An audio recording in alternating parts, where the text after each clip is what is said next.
Praise the lord. దేవునికి మహిమ ఘనత ప్రభావములు కలుగునుగాక. ప్రేమైన దేవుని బిడ్డారా, మీ అందరికీ మరొక నూతన దిన శుభాకాంక్షలు తెలియజేస్తున్నాను. దేవుడు మనల్ని ప్రేమించి గడిచిన వారమంతా కాచి కాపాడి పునరుద్ధాన పండుగను విజయవంతంగా చేసుకొని మరి సోమవారాన్ని ప్రారంభించి ఈ వారమంతా లోకంలో ప్రయాణం చేయటానికి, మన జీవనోపాధిని గడుపుకోవటానికి, దినచర్యలు గడుపుకోవటానికి దేవుడు కృప చూపించాడు. ఈ వారమంతా దేవుని కృపాక్షేమాలు మీకు మెండుగా ఉండాలని నేను మనసా వాంఛ కోరుకుంటూ దేవుడు మిమ్మల్ని దీవించాలని ప్రార్థిస్తున్నాను. రండి ప్రియ దైవజన్మ, ఈ దినం కొరకు ఒక వాక్యాన్ని చదువుకొని ప్రార్థన చేసుకొని దైవధ్యానం చేద్దాం. నిన్న చదివినటువంటి వాక్య భాగమే చదువుతున్నాను. కొరింథీయులకు రాసిన మొదటి పత్రిక 10వ అధ్యాయము 17వ వచనం. మనందరము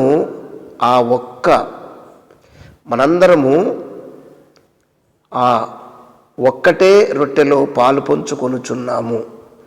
రొట్టె ఒక్కటే కనుక అనేకులమైన మనము ఒకే శరీరమై ఉన్నాము. శరీర ప్రకారమైన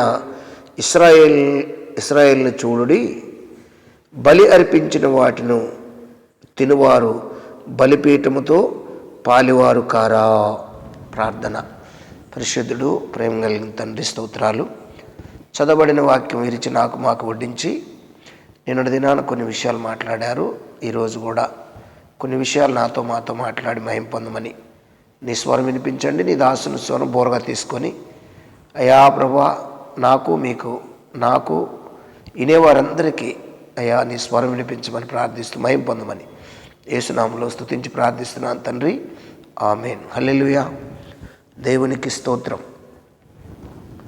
ప్రభునందు నాకు అత్యంత ప్రేమైనటువంటి జీవం కలిగిన దేవుని కుటుంబమా, దైవ సమాజమా, మరి మనము ప్రభురాత్రి భోజనం గురించి ధ్యానం చేస్తూ వస్తున్నాం. కొన్ని దినాల నుంచి ఒక్కొక్క అంశంగా మనం ధ్యానం చేస్తూ వస్తున్నాం. నిన్నటి దినాన పునరుద్ధాన దినం కాబట్టి మరి ఈ అంశాన్ని నేను పూర్తి చేయలేకపోయాను. ఈరోజు వీలైతే ఈ అంశాన్ని పూర్తిగా మనము ధ్యానం చేద్దాం. ఇది ఎక్కువ మంది ఒక సంఘములో ఉండుట, వేల మంది ఒక సంఘములో ఉండుట బలమా లేక వాప? ఎక్కువ మంది ఒక సంఘములో ఉండుట బలమా లేక వాప? ఈ అంశం మీద మనం ధ్యానం చేస్తున్నాము. ఎందుకంటే ఒకే రొట్టెని ఇరవాలి, అందరూ పంచుకోవాలి. ఆ ఒకే రొట్టెలో అందరూ పాలిపంపులు పొందాలి అని అపోస్తలుడైన పౌలు దేవుడిచ్చినటువంటి ఆ యొక్క దర్శనాన్ని పొందుకొని దేవుడు చెప్పిన పని చేస్తున్నటువంటి అపోస్తలుడైన పౌలు బోధలోకి అందరు రావాలి. పౌలు బోధను గౌరవించాలి. పౌలు బోధను అందరూ స్వతంత్రించుకోవాలి. పౌలు బోధను ప్రేమించాలి.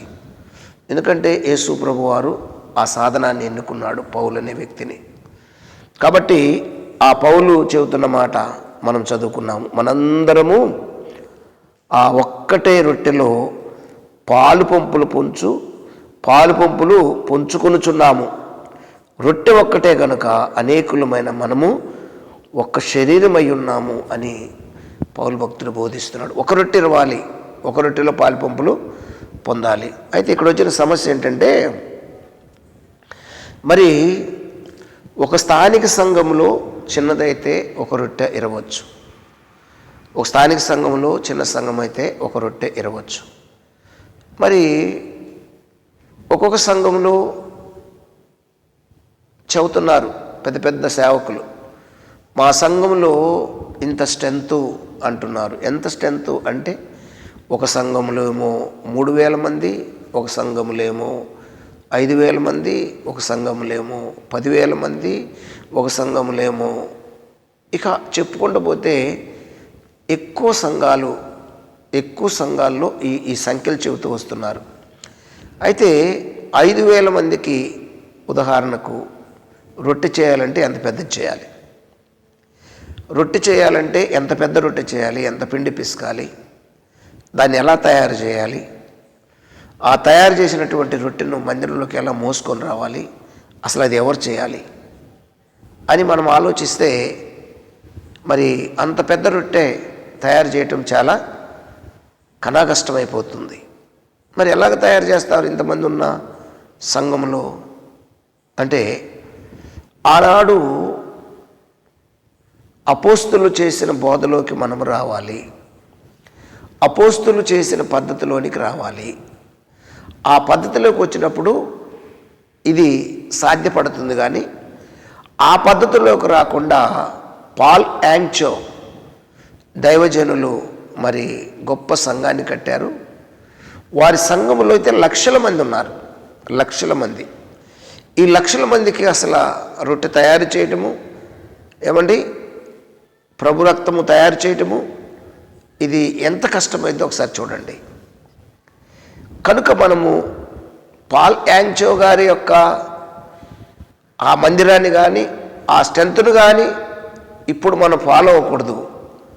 అపోస్తులైన పౌలు చెప్పింది, అపోస్తులైన పౌలు చేసినటువంటి ఆ పద్ధతిని మనము ఏం చేయాలంటే మరి ఆ పద్ధతిని పాటించాలి. ఆ పద్ధతిని పాటించకుండా ఈరోజు పాల్ యాంగ్చో గారి సంఘపు ఆ పరిస్థితి ఏంటండి, ఆ పరిస్థితి అయితే మరి దారుణము. లక్షల మంది ఒకేసారి ఆరాధించుకుంటారు కదా, వాళ్ళ కోసము పెద్ద రొట్టెను కాల్వాలి. మరి ఆ సిక్కు సమస్యకు పరిష్కారం ఏమిటి, ఆ పరిష్కారం ఏమిటో ఆలోచించక మునుపు అసలు సమస్య ఎందుకు పుట్టిందో మనం తెలుసుకోవాలి. అసలు సమస్య ఎందుకు పుట్టిందో తెలుసుకోవాలి. ఆ ఒక్క రొట్టె విరిచి ఆ సంఘ సభ్యులందరూ భుజించటము మొదటి శతాబ్దిలో ఆ సంఘాలకు ఆ సమస్య ఏమాత్రము ఇబ్బంది లేదు, ఆ సంఘాలకు సమస్య లేదు. మరి ఈనాటి సంఘాలకు అది ఒక సమస్యగా ఎందుకు మారుతుందో ఆలోచించాలి ప్రియాదైవజనమ. ఎందుకంటే సాతాను బహు కుయుక్తిపరుడు, ఆధ్యాత్మికంగా ఎదుగుతున్నామని, ఆత్మీయ స్థితిలో పరిగెడుతున్నామని చెప్పి జనాలను బలహీనపరచటానికి, సర్వసత్యంలో పెంచకుండా చేయటానికి ఇదొక సాతాను పన్నినటువంటి పన్నాంగము. ఈ సాతాను సృష్టించినటువంటి కుయుక్తి. సాతాను బహు కుయుక్తిపరుడు, దేవుని సంఘాన్ని దెబ్బతీశాడు. సంఘము సాతాను తనకు సమస్య సృష్టించాడని గ్రహించలేకపోతుంది. సాతాను తెచ్చిపెట్టినటువంటి సమస్యను సంఘము దేవాశీర్వాదముగా భ్రమపడుతుంది. దైవాశీర్వాదముగా దేవుడిచ్చినటువంటి ఆశీర్వాదంగా సంఘము భ్రమపడుతుంది, దైవాశీర్వాదముగా భ్రమపడుతుంది. అసలు ఆ సంగతి ముక్కుసూటిగా మనము చెప్పుకోవాలంటే ప్రభురాత్రి భోజన సమయంలో ఒకే రొట్టె విరిస్తే సరిపోకుండా, ఏమండి చాలకుండా ఉంటే అంత పెద్ద సంఘాలు ఉంటాయని అసలు దేవుని చిత్తమే అది కాదు. ఆదిమ సంఘములో సమాజ కూటాలలో ఒక్క రొట్టెను ఇరిచేవారు, అది ఆదిమ సంఘం అంతటికి సరిపోతుంది. ఆ ఒక్క రొట్టె ఆదిమ సంఘములో ఇరిచి ఆ రొట్టెనే పంచుకునేవారు. ప్రియదైవజనమ, చాలా జాగ్రత్తగా ఆలోచిస్తే పంచుకొని ఆ రొట్టెను తినగలిగినంత కొలది మాత్రమే ఆనాటి సంఘములో జనాలు ఉండేవారు. ఆ లెక్కను బట్టి వాళ్ళు చేసేవారు. మొదటి శతాబ్దిలో సంఘములో 100 మంది 1000 మంది సభ్యులు లేరండి. అపోస్తుల యొక్క జీవిత కాలంలో క్రైస్తవ సంఘము ఎక్కడ దేవాలయాన్ని కూడా వారు స్థాపించలేదు, లేదంటే మందిరాలు వారు నిర్మించుకోలేదు. సర్వోన్నతుడైనటువంటి సర్వోన్నతుడు హస్తకృత్యములైనటువంటి ఆలయాల్లో నివసించడు. ఎక్కడ నివసిస్తాడు అంటే మనుషుల హృదయంలో నివసిస్తాడు అని వాళ్ళు కొంతమందిని ఏర్పరిచి సంఘాన్ని సిద్ధపరిచినటువంటి విషయం మనకు తెలుసు. కాబట్టి అందుకే వారు రాళ్లతో దేవాలయాన్ని కట్టలేదు, కానీ సజీవ రాళ్లతో ఆత్మ సంబంధమైన మందిరాన్ని కట్టడానికి వాళ్ళు సిద్ధపడ్డారు అని ఇక్కడ మనకు లేఖనము సాక్ష్యమిస్తుంది. ప్రియా దైవజనమా, జాగ్రత్తగా మనం గమనిస్తే ఆనాడు అపోస్తలుడైన పౌలు అకుల్లా ప్రిస్కిల్ల ఇంటిలో సంఘాన్ని స్థాపించాడు. ఇంటింట రొట్టె విరిచారు. అకుల్లా ప్రిస్కిల్ల ఇంటిలో ఒక సంఘపు కూడికను జరుగుతూ ఉండేవి. ఏమంటే అక్కడ వారు భక్తిపరులు, దేవుని కొరకు జీవించేవారు, దేవుని యొక్క మాటలకు వారు లోబడేవారు. వారు ఎంతగా ప్రభు పని చేయటానికి ఇష్టపడేవారు అంటే చూడండి, మనకు కనపడుతుంది 16వ అధ్యాయము 19వ వచనంలో మనకు ఇక్కడ కనబడుతున్నటువంటి మాటను మనము చదువుకోగలము. ఆసియాలోనే సంఘముల వారు మీకు వందములు చెప్పుచున్నారు. అకుల్లా ప్రిస్కిల్లా అనువారు వారి ఇంటనున్న సంఘమును ప్రభునందు మీకు అనేక వందనములు చెప్పుచున్నారు. వారి ఇంట సంఘం ఉంది. ఎవరింట? అకుల్లా ప్రిస్కిల్లా ఇంట. వీళ్ళెవరు అంటే వీరు భక్తి కలిగినటువంటి యూదా కుటుంబము, ఆ తర్వాత పొంతు వంశీయుడైనటువంటి ఆ వంశానికి చెందినవారు. ఒకసారి అపోస్తల కార్యం చూద్దామండి. అపోస్తల కార్యాల్లో 18వ అధ్యాయంలో ఆ మాట మనకు కనబడుతుంది. దైవజనాంగమా, అపోస్తల కార్యం 18వ అధ్యాయము 1 నుండి 3 వచనాలు. అటు తర్వాత పౌలు ఏథెన్సు నుండి బయలుదేరి కొరింథీకి వచ్చి పొంతు వంశీయుడైన అకుల్లా అను ఒక యూదుని, అతని భార్య అయినటువంటి ప్రిస్కిల్లను కనుగొని వారి యొద్దకు వెళ్ళి వారి ఇంట్లో సంఘం పెట్టాడు. సంఘం పెట్టి ఆ సంఘం ద్వారా పని జరిగించడానికి దేవుడు అపోస్తలుడైన పౌలును ఏర్పాటు చేసుకొని పనిచేస్తున్నటువంటి విషయం. ఆ తర్వాత మనం చూడొచ్చు ఫిలెమోను పత్రిక 1-2లో చూడొచ్చు. ఆ ఫిలెమోను వల్ల ఆ ఇంట్లో గృహంలో మందిరము. ఏమండి, ఇక్కడ ఒక్కొక్కరి ఇంట్లో మందిరాన్ని స్థాపించి ఇంటింటా రొట్టె విరటము అక్కడ జరిగిస్తూ వచ్చినటువంటి విషయము మనకు కనబడుతుంది. దైవజనాంగమ, రోమా పత్రికలో ఒక విషయాన్ని మనము చూడొచ్చు. రోమా పత్రిక 16వ అధ్యాయము 23వ వచనంలో చూస్తే, 16:23లో చూస్తే అక్కడ మరొక మాట కనబడుతుంది. 16:23లో ఏం కనబడుతుంటే, నాకును యావత్తు సంఘమునకు ఆతిథ్యమిచ్చు గాయుకును మీకు వందనములు చెప్పుచున్నాను. గాయి ఇంటిలో ఒక సంఘము, ఫిలెమోను ఇంటిలో ఒక సంఘము. చూడండి, ఇలాగా ఇంటింట ఒక సంఘాన్ని స్థాపిస్తూ, తగుమాత్రము సంఘాన్ని స్థాపిస్తూ రొట్టె విరుస్తూ వచ్చినటువంటి విషయాలు మనకు తెలుసు. ప్రియాదేవి జన్మ.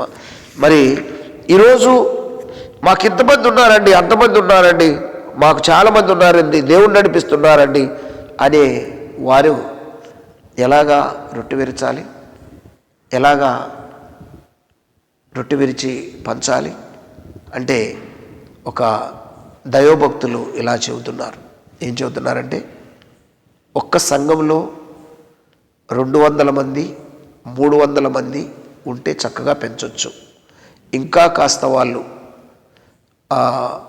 జ్ఞాపక శక్తి బాగా ఉన్న వాళ్ళైతే అని 500 ఇంకా 600 వరకు వెళ్ళొచ్చు. అంతకు మించి ఉంటే వాళ్ళు ఆ సంఘాన్ని పెంచలేరు. ఎందుకో తెలుసా? ఆ సంఘములో ఉన్నటువంటి వాళ్ళ పేర్లు జ్ఞాపకం చేసుకోవాలి, గుర్తుపెట్టుకోవాలి. జ్ఞాపకం చేసుకోవటం గుర్తుపెట్టుకోవాలి. గుర్తుపెట్టుకొని వారి కొరకు ప్రార్థన చేయాలి. పేరున బిడ్డల కొరకు ప్రార్థన చేయాలి. తర్వాత వాళ్ళ స్థితిగతులు ఎలా ఉన్నాయో తెలుసుకోవాలి, వాళ్ళ సాక్ష్యం ఎలా ఉందో తెలుసుకోవాలి, వాళ్ళు ప్రభువులో ఉంటున్నారా పడిపోతున్నారా తెలుసుకోవాలి, వారి బాగోగులు తెలుసుకోవాలి. అవన్నీ తెలుసుకొని వారి కొరకు ప్రార్థన చేసినప్పుడు వారు ఒకే శరీరాన్ని ఒకే రక్తాన్ని తాగటానికి వారిని సిద్ధపరచాలి. వీళ్ళు ప్రభు బలలో పాలుపంపులు పొందుతున్నారా లేదా, ఎవరెవరు పొందుతున్నారు, ఎవరెవరు ప్రభు శరీరం తీసుకోవట్లేదు, ఎవరు తీసుకోకుండా వెళ్ళిపోతున్నారు, తీసుకోకపోతే వాళ్ళకున్న ప్రాబ్లం ఏమిటి అని గమనించి కాపరత్వం చేయటానికి తగుమాత్రం విశ్వాసులే ఉండాలి, సంఘం ఉండాలి. కొంతమంది అడుగుతారు, మరి దేవుడు మా దగ్గరికి అంతమందిని పంపిస్తున్నారు కదా, ఏం చేయాలంటే సంఘములో కృపావరాలు కలిగిన వారిని గుర్తుపట్టి ఏ ఏరియా నుంచి ఒక 20 మంది 30 మంది వస్తే అక్కడ కృపావరాలను కలిగిన వారిని గుర్తుపట్టి అక్కడ సంఘాన్ని స్థాపించి, నీ సంస్థే, నీ పేరే పెట్టుకో, నీ సంస్థే, అక్కడ ఒక సంఘాన్ని స్థాపించి కృపావరాలు కలిగినటువంటి వ్యక్తిని గుర్తుపట్టి సంఘ కాపరిని చేయాలి. అంతేగాని అందరిని ఒక చోట కూర్చోబెట్టి వీళ్ళెవరో వాళ్ళకి తెలియదు, వాళ్ళెవరో వీళ్ళకి తెలియదు, వీళ్ళ పేర్లు వాళ్ళకి తెలియదు, సావాసం అంటే తెలియదు, ప్రేమ అంటే తెలియదు, ప్రేమను నిర్వీర్యం చేస్తున్నారు ఎక్కువ జనాలు కూడి. ఎందుకో తెలుసా, అదొక సంతలాగా అయిపోతుంది కానీ మందిరంలాగా అవట్లేదు. ప్రియాదయ జన్మ, దయచేసి మందిరానికి వెళ్ళేవారు, ఇంతమందిని రప్పించుకునేవారు ఆలోచించవలసినటువంటి అవసరము ఉన్నది అని లేఖనము సాక్ష్యం ఇచ్చుచున్నది. దేవునికి స్తోత్రము కలుగునుగాక. కాబట్టి ఈ విషయంలో ప్రతి ఒక్కరూ గమనించవలసినటువంటి విషయము, మరి ఎక్కువ మంది సభ్యులు ఉండటం వలన మందిరము ఆ ఒకే రొట్టెలో పాలు పంచుకోవటము చాలా కష్టం అని పౌలు చెప్పినట్లు మనము చెప్పడానికి పూనుకోవాలి. ఎందుకో తెలుసా, స్థానిక సంఘంలో కొంతమందిని స్థాపించి ఒకే రొట్టెను తయారు చేసి ఒకే పాత్రలోని తాగిస్తే అప్పుడు లేఖనానుసారమైన బోధ అయింది, అప్పుడు బలుపు అయింది కానీ వాపవదు. అలా కాకుండా మనము ఎన్నెన్నో రొట్టెలు తయారు చేసి తీసుకొచ్చి ఇస్తే అది ఒక రొట్టె అవ్వదు, ఒకే రొట్టె, ఒకే శరీరము. అప్పుడు ఆయా సంఘాలు స్థాపించినప్పుడు అక్కడ కాపరు ఉంటాడు, ఆ కాపరు ఒక రొట్టె విరుస్తాడు, అందులో అందరూ పాలుభాగస్తులు అవుతారు. వీళ్ళందరినీ కలిపి యేసు ప్రభు వధువు సంఘంగా వివాహం చేసుకునే రోజు వస్తుంది. కాబట్టి ఈ విషయాన్ని గమనించి లేఖనానుసారమైనటువంటి బోధను మనము చేయటానికి ఇష్టపడాలి. దేవునికి స్తోత్రము కలుగునుగాక. కాబట్టి ప్రియాదయ జన్మ, ఈ మూలవాక్యము చదువుకొని మనము ప్రార్థన చేసుకుందామా? చూడండి, కొరింథీయులకు రాసిన పత్రికలో మరి 16వ అధ్యాయము 19వ వచనంలో చదువుకుందాము. కొరింథీ మొదటి పత్రిక 16:19, ఆసియాలో ఉన్న సంఘపు వారు మీకు వందనములు చెప్పుచున్నారు. అకుల్ల ప్రిస్కిల్ల అనువారు వారి ఇంటనున్న సంఘమును ప్రభునందు మీకు అనేక వందనములు చెప్పుచున్నారు. ఇక్కడ ఒక్కొక్కరింటిలో సంఘాన్ని స్థాపించి అలాగా బోధ చేసి పెంచారు. ఆదిమ సంఘపు బోధ, పౌలుకు అప్పగించిన బోధ నేటి కాలంలో జరగాలని పరిశుద్ధాత్మ దేవుడు కోరుకుంటున్నాడు. ప్రార్థన చేద్దామా? పరిశుద్ధుడు, ప్రేమ కలిగిన తండ్రి, ఇతబడిన వాక్యం అందరికీ అర్థమయ్యేలా కృప చూపించి మహిమ పొందమని, ఘనత మహిమ ప్రభావాలు పొందమని యేసునామములో అయా నీ పిల్లలందరూ ఈ వార ప్రయాణం అంతట్లో, వారి ప్రయాణాలలో, పనిపాటల్లో, దినచర్యల్లో, ఉద్యోగాల్లో, చదువుల్లో, ఎగ్జామ్స్లో అన్ని విషయాల్లో తోడుకుని నడిపించి మహిమ పొందమని యేసునామములో అడుగుచున్నాను తండ్రి. ఆమెన్. God bless you. దేవుడు మిమ్మల్ని దీవించును గాక. ఆమెన్.